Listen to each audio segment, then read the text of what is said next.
الخير أنسا وراحة ورزقا حلالا واسعا وميسرا صلاة لمن وأزكى تحياتي على المصطفى المختار خير البريات. السلام عليكم ورحمة الله وبركاته. الحمد لله رب العالمين وبه نستعين على أمور الدنيا والدين، والصلاة والسلام على أشرف الأنبياء والمرسلين سيدنا ومولانا محمد وعلى آله وصحبه أجمعين. سبحانك لا علم لنا إلا ما علمتنا إنك أنت العليم الحكيم. رب اشرح لي صدري ويسر لي أمري واحلل عقدة من لساني يفقه قولي. نوينا التعلم والتعليم والتذكر والتذكير والنفع والانتفاع والإفادة والاستفادة والحث على التمسك بكتاب الله وسنة رسوله والدعاء إلى الهدى والدلال على الخير ابتغاء وجه الله ومرضاته وقربه وثوابه سبحانه وتعالى. اللهم يا من مقاليد الأمور كلها بيده وإليه يرجع الأمر كله، يا فتاح يا عليم افتح علينا فتحا قريبا، يا فتاح يا عليم يا فتاح يا عليم. اللهم ألهمنا علما نفقه به أوامرك ونواهيك، وارزقنا فهما نعلم به كيف نناجيك، وارزقنا فهم النبيين وحفظ المرسلين وإلهام الملائكة المقربين. اللهم أكرمنا بنور الفهم وأخرجنا من ظلمات الوهم، وافتح لنا من أبواب رحمتك وانشر علينا من خزائن علمك يا أرحم الراحمين. Alhamdulillah, atas segala nikmat dan karunia yang senantiasa Allah Subhanahu wa taala berikan kepada kita. Salawat beserta salam kita haturkan kepada baginda Nabi Muhammad sallallahu alaihi wa alihi wasallam serta keluarga, sahabat, tabi'in dan para pengikut beliau sampai hari kiamat.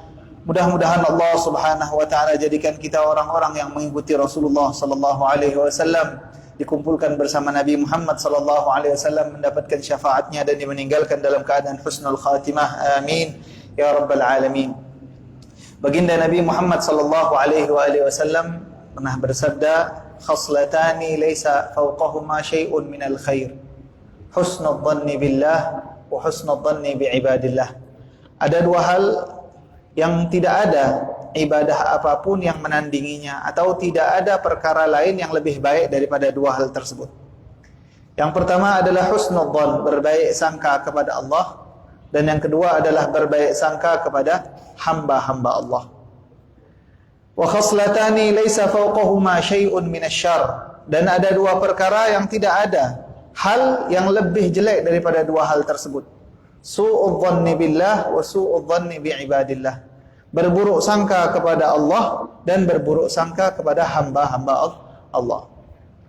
Husnul dhann atau berburuk sangka, berbaik sangka itu adalah satu hal yang sangat agung, sangat mulia. Bahkan kalau seandainya seseorang berhusnul dhann kepada siapapun, maka ia tidak akan pernah rugi. Kalau seandainya seseorang berhusnul dhann, bahkan kata di dalam sebuah riwayat dikatakan law i'taqada ahadukum fi hajarin la nafa'ah. Kalau seandainya satu orang meyakini tentang batu, maka batu tersebut akan mendatangkan manfaat seperti yang ia yakini. Nah, kita tahu bahwasanya sebagian orang itu mereka merasa kalau seandainya misal mengantongi sebuah batu atau mengantongi ini, mereka merasa bahwasanya hidup mereka menjadi gampang, urusan mereka menjadi mudah. Bukan karena batunya yang memudahkan kehidupan mereka, akan tetapi husnul dhann yang mereka miliki itulah yang membuat hal tersebut didapatkan oleh orang tersebut. Dan kalau seandainya husnul dhann kepada Allah Subhanahu wa taala, maka hal-hal yang baik saja yang akan kita dapatkan dari Allah. Karena seseorang tidak tahu apa yang akan terjadi di beberapa waktu yang akan datang. Tidak tahu rahasia Allah Subhanahu wa taala di balik setiap takdirnya. Ia tidak faham bagaimana kebijaksanaan Allah Subhanahu wa taala atas setiap kehendak aturan yang Allah Subhanahu wa taala tentukan. Terkadang perkara yang jelek di mata kita, ternyata di baliknya ada hikmah yang besar dari Allah Subhanahu wa taala. Sahabat pun mengalami hal yang sama. Sahabat mereka sempat agak berubah hatinya ketika baginda Nabi Muhammad sallallahu alaihi wasallam menekan atau menyetujui perjanjian damai bersama orang Quraisy di Sulhul Hudaybiyah.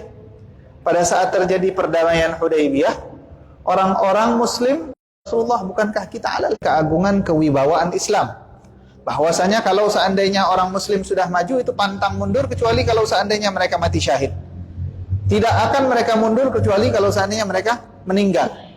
Itu adalah prinsip yang dipegang Sayyidina Umar, dan Sayyidina Umar ingin menunjukkan bahwasanya Islam itu adalah agung, Islam itu adalah hebat. Tapi Nabi Muhammad SAW dengan bijaksana bilang kepada Sayyidina Umar, wahai Umar, betul kita akan umrah. Akan tetapi apakah sempat saya katakan kapan kita akan umrah? Tahun ini atau tahun depan atau tahun kapan? Akhirnya Sayyidina Umar bin Khattab mungkin masih ingin memastikan lagi jawaban Sayyidina Abu Bakar As-Siddiq radhiyallahu taala anhu. Ia pergi kepada Sayyidina Abu Bakar As-Siddiq. Sayyidina Abu Bakar As-Siddiq pun menjawab dengan jawaban yang persis seperti baginda Nabi Muhammad sallallahu alaihi wasallam. Tampak di mata Sayyidina Umar bahwasanya menyetujui perdamaian dengan orang Quraisy itu adalah memberikan kehinaan di dalam agama Islam. Tetapi Allah lebih tahu tentang apa yang Allah Subhanahu wa taala takdirkan kepada umatnya baginda Nabi Muhammad SAW, dan terbukti akhirnya perjanjian yang seolah-olah menyudutkan umat Islam ternyata itu adalah cikal bakal daripada Fathu Makkah. Itu yang dinamakan dengan lutuf dari Allah Subhanahu wa taala. Al-lutuf huwa idharu syai' ala khilafi suratihi. Ya, menampakkan sesuatu tapi berbeda dengan apa yang tampak di mata kita. Ternyata yang kita lihat jelek, ternyata di baliknya ada kebaikan yang besar. Sama seperti orang-orang yang mungkin Allah Subhanahu wa taala uji kehidupannya dengan bencana ini, dengan bencana itu, musibah ini, musibah itu, hartanya kebakaran, hilang dan segala macamnya. Ternyata Allah Subhanahu wa taala sedang melindunginya dari bencana yang lebih besar. Oleh karenanya sebagian sahabat pada saat mereka tertimpa musibah, katanya, ia melihat ada nikmat Allah di balik setiap musibah yang ia rasakan. Yang paling awal adalah bahwasanya bencana yang menimpa dia bukan bencana yang menimpa agamanya. Oh, itu adalah bencana yang paling besar. Kalau seandainya seseorang difitnah dalam agamanya, itu yang paling besar. Oleh karenanya, pintar-pintar seseorang bagaimana ia memframing setiap takdir yang Allah Subhanahu wa taala takdirkan kepada dirinya. Kalau dia bingkai setiap takdir yang Allah berikan dengan bingkai yang jelek, dia pandang seperti hal yang jelek, maka dia akan menjadi sedih, dia akan menjadi orang yang sengsara, dan takdir Allah tetap akan lanjut. Akan tetapi kalau seandainya ia pandang, ia bingkai takdir Allah Subhanahu wa taala tersebut dengan hal-hal yang baik, ia husnudzon kepada Allah, bisa jadi nanti setelah gelap akan terbit terang. Bisa jadi Allah Subhanahu wa taala memiliki hikmah, maka takdir Allah tetap jalan dan dia mendapatkan pahala yang besar di sisi Allah Subhanahu wa taala. Dan Allah janji, Allah Subhanahu wa taala dalam hadis qudsi berkata, ana 'inda dhanni 'abdi bi. Aku tergantung bagaimana hambaku berprasangka kepadaku. Falyadhunna bi ma syaa. Terserah dia mau berprasangka baik, maka aku akan berikan banyak kebaikan, atau dia mau berprasangka buruk, maka apa yang Allah kehendaki tetap akan terjadi. Husnudzan kepada Allah. Dan yang kedua adalah ibadah yang paling besar, sifat yang paling bagus adalah husnudzan kepada hamba-hamba Allah. Husnudzan kepada hamba-hamba Allah bukan hanya husnudzan kepada orang-orang yang baik, bukan hanya husnudzan kepada wali-wali Allah, bukan hanya husnudzan kepada orang-orang yang tampangnya itu seperti tampang orang soleh. Tidak, itu memang keharusan. Kalau seandainya ada orang-orang yang tetap su'udzon kepada orang-orang yang tampangnya baik, itu menandakan busuknya hati dia. Dikatakan oleh syair, idza sa'a fi'lul mar'i sa'at dhununuhu wa ayqana ma ya'taduhu min tawahhumi. Seseorang itu kalau jelek perilakunya, kalau jelek batinnya, maka ia akan mengira orang-orang lain itu sama seperti dia. Ia akan berprasangka buruk sebagaimana ia buruk di dalam batinnya. Nah, ini adalah hal yang sangat jelek sekali. Kalau seandainya seseorang itu sudah tampangnya bagus, zahirnya rapi, soleh, beribadah kepada Allah Subhanahu wa taala, berusaha mendekatkan diri kepada Allah, tidak berhak lagi dan tidak wajar kalau seandainya kita suudzon kepada orang tersebut.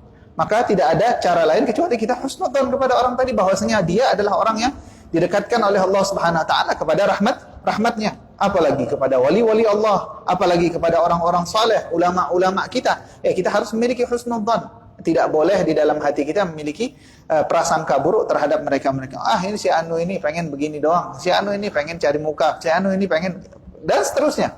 Itu menandakan daripada jeleknya batin yang kita miliki.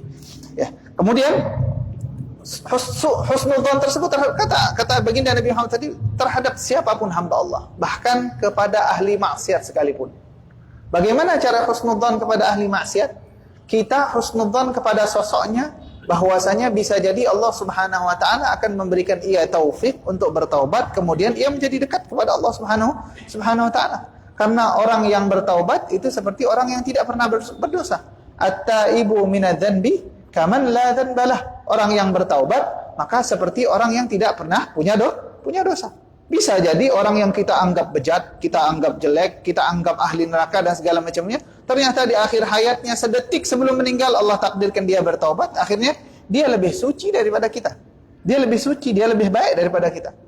Akan tetapi ada dua hal yang sering orang-orang bingung. Bahwasanya husnudzan kepada hamba-hamba Allah itu dituntut di dalam agama Islam, tapi bukan berarti kita rela dengan maksiat yang dilakukannya. Itu lain. Setiap pelanggaran kita anggap pelanggaran keluarnya dari siapapun.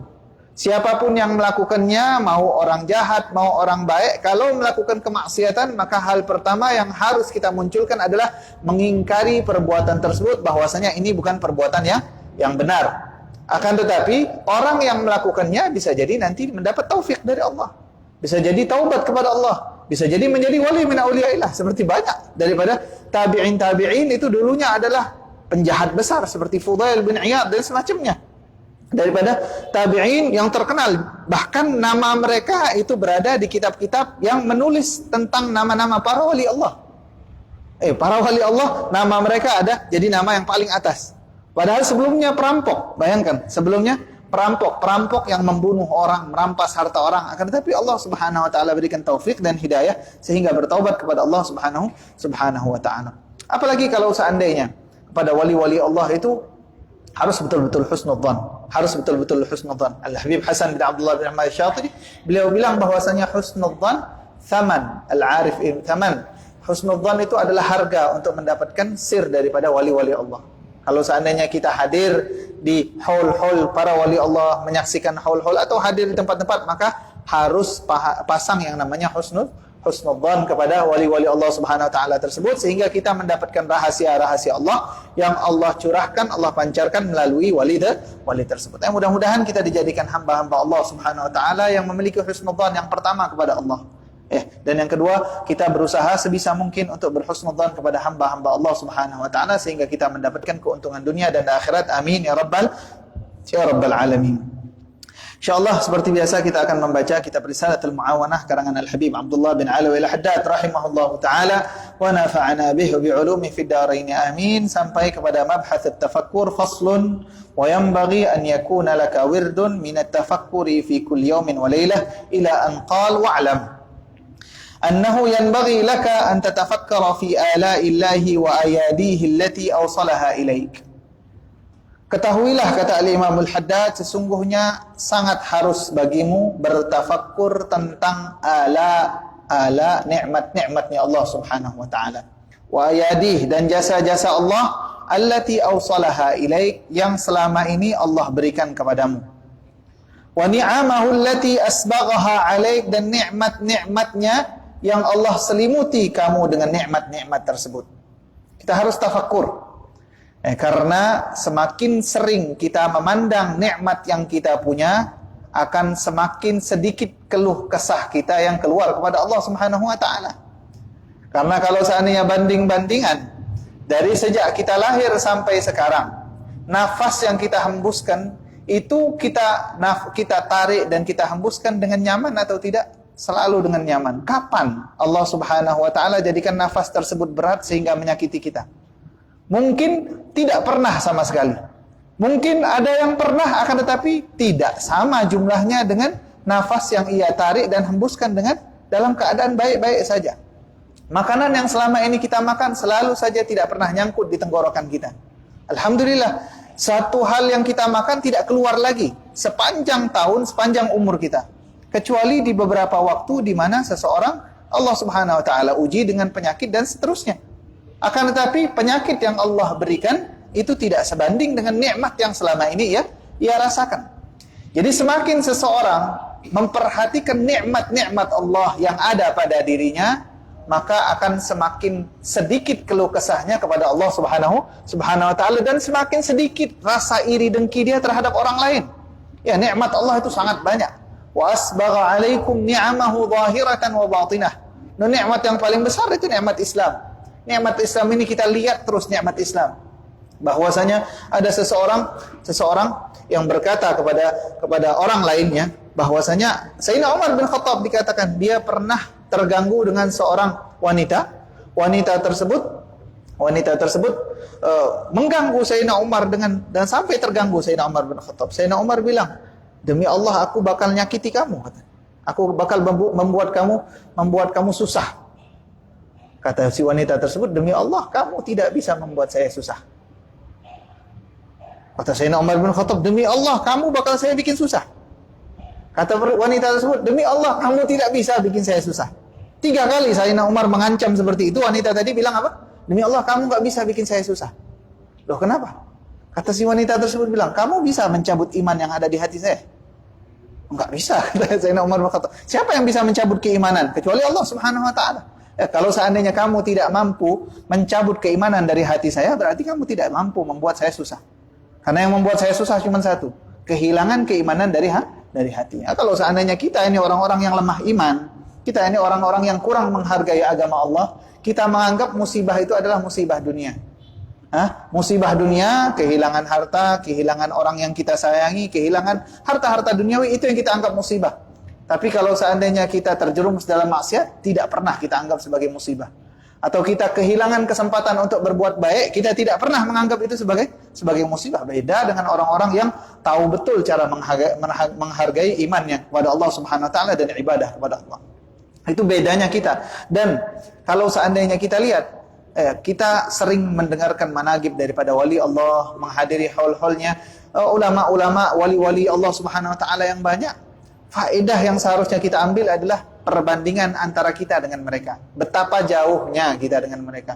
Kalau seandainya ada seseorang habaib yang kalau seandainya ketinggalan takbiratul ihram bersama dengan imam, itu ia menangis sejadi-jadinya, kemudian melakukan ini, melakukan itu. Ada seorang sahabat yang bersedekah satu kebun penuh. Satu kebun itu disedekahkan karena mengganggu dia pada saat sholat. Pada saat dia sholat, kebun tersebut bikin dia lalai. Sejenak bikin dia lalai, akhirnya dia bilang semuanya sedekah. Limadza li'annaha alhatni 'anis shalah. Bikin aku lalai daripada salat. Oh, itu yang mereka anggap sebagai musibah. Kalau kita enggak. Nikmat-nikmat Allah Subhanahu wa taala yang duniawi jika dicabut itu kita anggap musibah. Padahal salat kita masih nyaman. Ya, ibadah kita masih enak, menuntut ilmu masih bisa. Islamnya kita tidak terganggu, imannya kita tidak goyah dan seterusnya. Itu nikmat yang besar.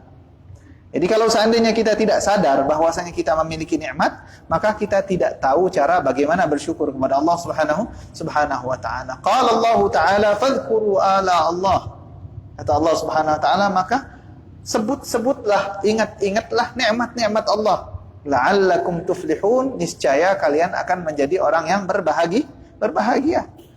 Niscaya kalian akan menjadi orang-orang yang berhasil. Ingat, fokus dengan nikmat. Ya, orang yang fokus kepada nikmat-nikmat Allah, ia akan menjalani hidupnya dengan optimis. Ia akan menjalani hidupnya dengan rasa tenang, rasa senang, rasa nyaman. Ya, dan dia selalu bersyukur kepada Allah Subhanahu wa taala. Seperti pernah cerita yang kita ceritakan bahwasanya ada seseorang di kota Baghdad, dikatakan di kota Baghdad ada seseorang di pinggiran jalan, tidak punya rumah, tidak punya alas, tidak punya makanan. Bahkan ia punya tangan buntung, punya kaki buntung, kulitnya memiliki penyakit, akan tetapi lidahnya masih selalu mengucapkan alhamdulillah wa syukrulillah, alhamdulillah wa syukrulillah. Sampai ada seseorang wali min auliyaillah lewat. Wali min auliyaillah lewat kepada orang tersebut dan berkata, "Kamu ini dengan keadaanmu yang sangat memprihatinkan seperti itu, kenapa kok lidahmu masih bilang alhamdulillah wa syukrulillah, alhamdulillah wa syukrulillah?" Kata orang tersebut, "Wahai fulan, Aku bersyukur kepada Allah karena telah memberikan kepadaku lisan yang terus berzikir dan hati yang terus bersyukur. Itu lebih daripada segala-galanya. Punya segala-galanya, tapi kalau tidak diberikan rasa cukup di hati kita oleh Allah Subhanahu wa taala, maka akan selalu tersiksa. Punya segala-galanya, tapi kalau seandainya Allah Subhanahu wa taala tidak berikan rasa syukur, maka kita akan merasa kurang terus dan seterusnya. Ya, tersiksa hidupnya. Makanya orang yang paling tersiksa itu adalah hasud, orang hasud. Orang hasud itu adalah orang yang terbiasa melihat nikmat yang dimiliki oleh orang lain. Itu yang paling pertama kali menanamkan benih hasud di dalam hati seseorang. Apa itu? Lihat orang dihormati sedikit, merhatikan si Anu ini dihormati orang, si Anu ini duitnya banyak, si Anu ini begini, begitu dan segala macam. Akhirnya apa? Akhirnya ia mulai kurang senang dengan nikmat-nikmat yang Allah Subhanahu wa taala berikan kepada orang lain. Dan ia mulai berharap agar supaya nikmat tersebut dicabut oleh Allah Subhanahu wa taala dari orang lain. Dan agar supaya memuaskan hatinya. Makanya seorang bilang, "Ala qul liman batali hasidan atadri ala man asa'tal adab." Kepada orang-orang yang hasud katakan, tahu enggak sebetulnya kamu itu sedang kurang ajar kepada siapa? Asa'ta 'ala Allah fi fi'lihi ka'annaka lam tarda lima wahab. Sesungguhnya engkau sedang kurang ajar kepada Allah. Seolah-olah engkau menganggap bagian Allah itu enggak adil. Seolah-olah engkau tidak ridha dengan apa yang Allah lakukan. Itu adalah yang dilakukan oleh orang-orang yang hasud. Orang yang hasud tidak akan pernah menjadi pemimpin. Al-hasud la yasud. Orang yang hasud tidak akan pernah menjadi pemimpin. Tidak akan pernah tinggi derajatnya di sisi Allah Subhanahu wa taala. Dan itu tadi. Karena orang hasud itu awal mula penyakitnya adalah lupa dengan segala macam nikmat yang Allah berikan kepada dirinya dan sibuk mengurusi kenikmatan-kenikmatan yang dimiliki oleh orang lain. Nah, itu yang paling pertama. Asalnya memang tidak ada hasudnya, tapi lama-kelamaan melihat enak nasib baik yang dimiliki oleh orang lain itu membuat diri kita mulai membandingkan nanti akhirnya. Nah, jangan sering-sering buka media sosial untuk melihat keadaan orang-orang. Oh, si Anu baru beli mobil, si Anu baru beli rumah, si Anu handphonenya baru, si Anu. Enggak ada gunanya semua. Itu semuanya enggak ada gunanya kita yang melihat kitanya. Jadi lama-kelamaan akan memiliki sifat dengki tersebut. Waliyahzubillah, mudah-mudahan kita dijaga oleh Allah Subhanahu wa taala dari sifat yang seperti itu dan diberikan qanaah, Fadhkuru ala Allah, kata Allah Subhanahu wa taala, maka sebut-sebut terus, ingat-ingat terus nikmat-nikmat Allah, niscaya kalian akan menjadi orang yang bahagia, berhasil di dunia dan di akhirat. Wa qala Allah taala, dan Allah Subhanahu wa taala berfirman, wa in ta'uddu ni'matallahi la tuhsuha. Dan jika kalian berusaha menghitung-hitung nikmat-nikmat Allah, la tuhsuha, kalian tidak akan mampu menghitung-hitungnya. Karena terlalu banyak nikmat tersebut untuk kita hitung. Dan ayat ini ada di dua tempat di dalam Al-Quran. Yang pertama di dalam surat Ibrahim. Di dalam surat Ibrahim kata Allah Subhanahu wa taala, wa atakum min kulli ma sa'altumuh wa in ta'uddu ni'matallahi la tuhsuha innal insana la zalumun kafar. Dan Allah Subhanahu wa taala telah memberikan kepada kalian apapun yang kalian minta kalau itu sesuai dengan maslahat yang dipandang Allah Subhanahu wa taala. Dan jika kalian menghitung-hitung nikmat Allah, kalian tidak akan mampu. Tapi sesungguhnya manusia itu zalum, tukang zalim. Apa zalum? Tukang zalim maksudnya apa? Selalu saja tidak menempatkan sesuatu pada tempatnya. Menzalimi dirinya sendiri, bahkan menzalimi nikmat-nikmat Allah, dan tukang kufur. Tidak pernah mengakui nikmat-nikmat Allah, bahkan dia merasa bahwasanya dia adalah manusia yang paling sengsara. Padahal selama ini Allah Subhanahu wa taala berikan nikmat yang bertumpuk-tumpuk, tapi dia tidak pernah berterima kasih. Itu satu ayat. Dan satu ayatnya lagi di dalam suratul Nahl, wa in ta'uddu ni'matallahi la tuhsuha innallaha la ghafurur rahim. Innallaha la ghafurur rahim. Kalau seandainya kalian ingin menghitung nikmat Allah, kalian tidak akan mampu. Sesungguhnya Allah itu Ghafur, Maha mengampuni. Jadi Allah Subhanahu wa taala karena Maha mengampuni, meskipun kalian sehari-harinya melakukan dosa, nikmat tersebut tetap kalian dapatkan. Rahim, Maha penyayang, dan Allah Subhanahu wa taala tidak peduli ibadah apa yang kalian berikan, tapi nikmat-nikmat, kebutuhan-kebutuhan, fasilitas-fasilitas yang kalian butuhkan untuk hidup, itu tetap Allah berikan. Nah, ini menyadarkan kita, betul-betul menyadarkan kita bahwasanya kita ini sebetulnya tenggelam di dalam nikmat Allah. Alasan apa lagi kita untuk mengadu kepada Allah Subhanahu wa taala? Alasan apa lagi kita mengeluhkan kehidupan kita? Kalau seandainya masih banyak jutaan bahkan miliaran orang yang nasibnya lebih jelek secara dunia daripada kita. Apa yang kita keluhkan? Apa yang kita keluhkan sebetulnya?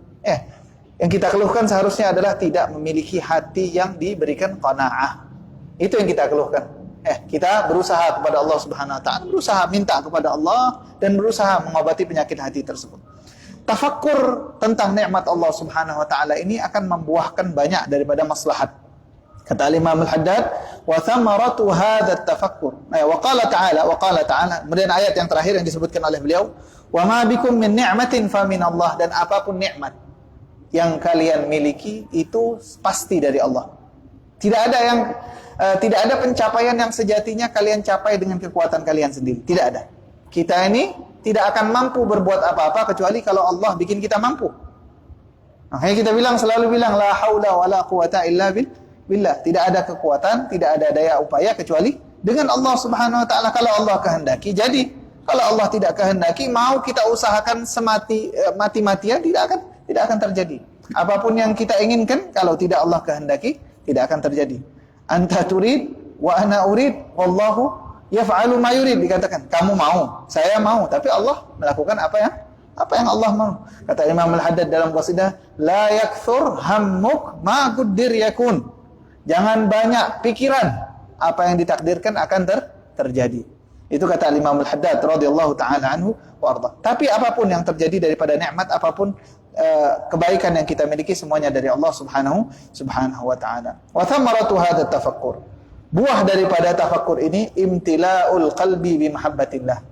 Kalau kita sadar bahwasanya apapun daripada kenikmatan, kelezatan, kenyamanan, kebaikan yang kita miliki semuanya dari Allah, maka hati kita akan tumbuh kecintaan terhadap Allah Subhanahu wa taala. Kalau seandainya sudah cinta kepada Allah Subhanahu wa taala, maka ibadah tidak lagi jadi berat. Meninggalkan daripada larangan-larangan Allah tidak lagi menjadi beban. Apapun yang Allah Subhanahu wa taala perintahkan kepada kita akan kita turuti karena kecintaan kita kepada Allah Subhanahu wa taala. Bukan lagi karena takut akan azabnya, bukan lagi karena mengharap pahalanya Allah Subhanahu wa taala, akan tetapi karena kecintaan kita kepada Allah Subhanahu wa taala. Dan hadis Nabi Muhammad SAW bilang, kalian itu alasan kalian mencintai Allah itu cukup satu. Apa itu? Karena nikmat apapun yang kalian punya itu dari Allah. Kata Nabi Muhammad SAW, ahibbullaha lima yaghdukum bihi min ni'amih. Kalian itu cintai Allah. Kenapa? Alasannya apa kita mencintai Allah SWT? Karena apa yang Allah berikan kepada kalian daripada nikmat-nikmat yang begitu banyak. Itu cukup alasan kita mencintai Allah Subhanahu wa taala. Tapi kalau kita fikirkan dengan benar. Kemudian wal-ishtighal bi syukrihi. Kalau seandainya sudah cinta, itu satu, buah daripada tafakkur tentang nikmat-nikmat Allah, mencintai Allah Subhanahu wa taala. Dan yang kedua, sibuk untuk bersyukur kepada Allah Subhanahu wa taala secara batin dan secara zahir. Secara batin bahwasanya hati kita penuh dengan pengagungan, berterima kasih kepada Allah Subhanahu wa taala, dan secara zahir adalah kita menggunakan setiap sarana nikmat yang diberikan oleh Allah untuk hal-hal yang membuat Allah Subhanahu wa taala ridha. Kama yuhibbuhu wa yardah, sebagaimana yang Allah cintai, sebagaimana yang Allah ridai. Wallahu Subhanahu wa taala alam bissawab. Dan masih banyak lagi tafakkur-tafakkur lain yang dijelaskan oleh Imam Al-Haddad. Insyaallah mudah-mudahan kita memiliki kesempatan untuk membaca daripada penjelasan-penjelasan beliau di lain kali. Allah Subhanahu wa taala alam bissawab. Insyaallah kita lanjutkan dengan pembacaan sedikit dari kitab Sulamut Taufiq karangan Al-Habib Abdullah bin Husain bin Tahir radhiyallahu taala anhu warḍah wa nafa'ana bihi bi 'ulumi fid dharain amin. Masih dalam perkara-perkara yang dapat mengeluarkan seseorang daripada agama Islam. Di pelajaran-pelajaran sebelumnya sudah kita jelaskan bahwasanya yang bisa menjadikan seseorang keluar dari agama Islam terkadang adalah keyakinan di dalam hati, terkadang adalah perbuatan lahiriahnya, dan terkadang adalah ucapan-ucapan yang keluar dari lidahnya. Makanya kata Nabi Muhammad SAW, kuffa alaika hadha, ini jaga lidah. Lidah itu dijaga. Jangan gampang-gampang untuk mengucapkan satu hal. Jangan gampang-gampang untuk membuat lelucon. Jangan gampang-gampang dalam bercanda, apalagi kalau seandainya candaan tersebut ada menyinggung atau menyenggol sedikit tentang agamanya Allah. Bisa-bisa ucapan yang kita anggap remeh itu nanti dimurkai Allah Subhanahu wa taala dan jadi sebab kita dikeluarkan daripada agama Islam. Wal'iyadzubillah. Meskipun kita ngaku muslim, tapi gara-gara ucapan tersebut, ucapan tadi menjadikan kita keluar daripada agama Islam. Wal'iyadzubillah. Ya, wal'iyadzubillah. Termasuk di antara ucapan yang kalau seandainya disebutkan seseorang itu bisa jadi mengeluarkan dia daripada agama Allah adalah kalau seandainya dia berkata, wa ka'an yaqul law amaranillahu bikadza lam af'alhu. Kalau Allah perintahkan aku untuk melakukan ini, aku enggak bakal lakukan. Nah, itu ngomong kayak gitu. Kalau seandainya ini diperintahkan Allah, aku nggak bakal lakukan. Meskipun ini berandai-andai, meskipun itu berandai-andai, karena menunjukkan sifat membangkang terhadap Allah Subhanahu wa taala. Salah itu wajar. Tapi kalau seandainya sudah membangkang, kalau seandainya sudah ada merendahkan daripada zatnya Allah Subhanahu wa taala, maka itu akan menghantarkan kepada keluar daripada agama Islam. Jangan sekali-kali berkata seperti itu. Lau amaranillahu bikadza lam af'alhu. Atau lau saratil qiblah fi jihati kadza ma shallaitu ilaiha. Kalau seandainya kiblat itu ngadap sini, aku enggak bakal salat ngadap situ. Itu omongan kayak gitu saja, omongan kayak gitu bisa mengeluarkan seseorang daripada agama. Misalnya tempat tersebut adalah tempat yang tidak dia sukai misalnya. Dan dia bilang sampai kayak gitu. Saking bencinya dia dengan tempat tersebut, dia bilang, kalau seandainya kiblat suruh ngadep situ, saya nggak sudi untuk ngadep situ. Misalnya. Nah, itu bisa mengeluarkan seseorang daripada agama Islam. Wal'iyadzubillah. Kemudian, berikutnya. Lau a'tanillahul jannah, ma dakhaltuha. Kalau Allah kasih saya surga, saya nggak mau masuk. Kalau Allah kasih surga itu diberikan oleh Allah Subhanahu wa taala, bahwasanya dia adalah nikmatnya Allah. Kamu tidak mau masuk, tapi dalam keadaan mustakhifan, meremehkan nikmat surga. Dalam hatinya tidak menghargai nikmat Allah tersebut, meremehkan nikmat surga dengan omongan seperti itu. Kalau Allah kasih saya surga, saya nggak mau masuk. Dengan nada sombong dan seterusnya, maka orang tersebut keluar daripada agama Islam. Au mudhiran lil inadi fil kull, atau untuk menunjukkan sifat membangkang di dalam setiap omongan tadi. Menunjukkan bahwasanya dia ini seolah-olah lebih hebat daripada Tuhan. Dia ini seolah-olah lebih berdaya daripada Tuhan. Dia ini seolah-olah tidak butuh kepada Tuhan dan seterusnya. Maka orang yang mengucapkan satu kata dengan nada yang semacam itu atau dengan maksud semacam itu, maka otomatis ia langsung keluar daripada agama Islam. Wal'iyadzubillah. Wa ka'an yaqul. Kemudian contoh ucapan lain yang menjadikan seseorang keluar dari agama Islam, lau akhadhanillahu bitarkis shalah ma'a ma ana fihi minal marad zalamani. Kalau seandainya Allah adab saya gara-gara saya meninggalkan salat, padahal selama ini saya sudah sengsara dengan penyakit-penyakit yang Allah berikan, berarti Allah itu menzalimi saya. Kurang ajar ini kepada Allah Subhanahu wa taala. Wa ma rabbuka bidhallamin lil 'abid, kata Allah Subhanahu wa taala, Allah enggak zalim kepada siapapun. Karena apapun yang Allah lakukan itu adalah kelakuan Allah, perbuatan Allah terhadap apa yang Allah miliki. Dan seseorang bebas untuk melakukan apapun terhadap benda-benda yang ia miliki. Ya, mau ia taruh di atas lemari, mau ia taruh di bawah tanah, mau ia taruh di sini, taruh di situ, terserah yang milik. Terserah yang punya. Dan Allah Subhanahu wa taala mutlak. Allah tidak terikat dengan apapun. Allah tidak memiliki jasa, orang lain tidak ada yang punya jasa kepada Allah Subhanahu wa taala apapun. Allah tidak wajib melakukan apapun.